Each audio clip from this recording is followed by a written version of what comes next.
மார்கழி மாதம் என்றாலே நம் மனதில் முதலில் தோன்றுவது வைகுண்ட ஏகாதசிதான். அதிலும் உலகமே வியந்து பார்க்கும் ஒரு திருவிழா இருக்கிறது. அதுதான் ஸ்ரீரங்கம் பகல் 10 ராப்பத்து உற்சவம்.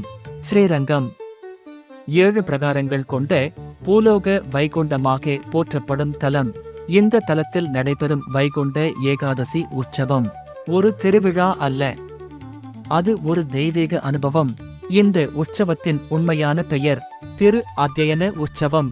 மார்கழி மாதம் சுக்லபட்ச பிரதமை முதல் 10 நாட்கள் பகல் 10, அதன்பின் வரும் 10 நாட்கள் இராப்பத்து.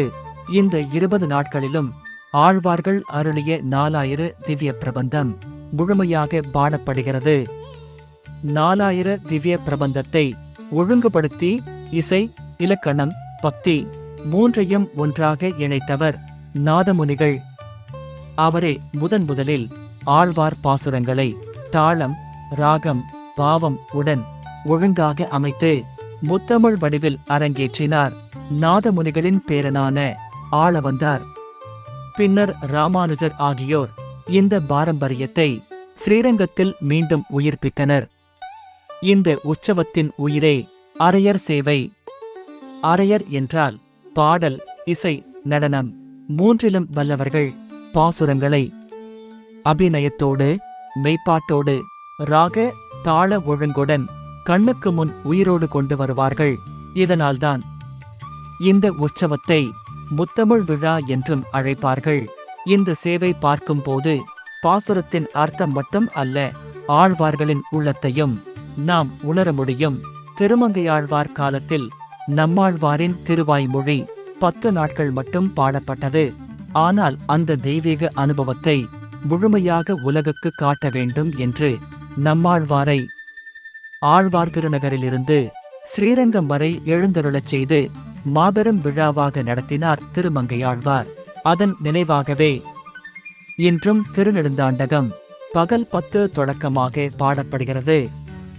பகல் 10 ஒவ்வொரு நாளும் காலை நேரத்தில் பெருமாள் மூல்ஸ்தானத்திலிருந்து அர்ஜுன மண்டபத்துக்கு எழுந்தருள்வார். தங்கக்குடை, வாத்திய முழக்கம், திருவீதி புறப்பாடு அனைத்தும் தெய்வீக காட்சி. அரையர் சேவை முடிந்து இரவு நேரத்தில் பெருமாள் மீண்டும் மூலஸ்தானம் திரும்புவார். 9ஆம் நாள் முடிவில் 10ஆம் நாள் மோகினி அலங்காரம். பார்க்கடல் கடைந்த போது தேவர்களுக்கு அமுதம் கிடைக்க திருமால் எடுத்த அவதாரம் மோகினி அவதாரம். அதன் நினைவாக பகல் 10 10ஆம் நாள் மோகினி அலங்காரம் நடைபெறுகிறது. அந்த அழகைக் கண்டால் பக்தியின் எல்லை உடைந்து உள்ளம் உருகிவிடும். அதற்கு அடுத்த நாள்தான் உலக புகழ்பெற்ற வைகுண்ட ஏகாதசி. அதிகாலை நேரம் மணிகள் ஒலிக்க, வேத கோஷங்கள் முழங்க, பரமபத வாசல் திறக்கப்பட்டு பெருமாள் பக்தர்களுடன் சேர்ந்து பரமபத வாசல் வழியாக எழுந்தருளும் அந்த தருணம், அது வெறும் தரிசனம் அல்ல, மனிதனுக்கு கிடைக்கும் ஒரு மோக்ஷ அனுபவம்.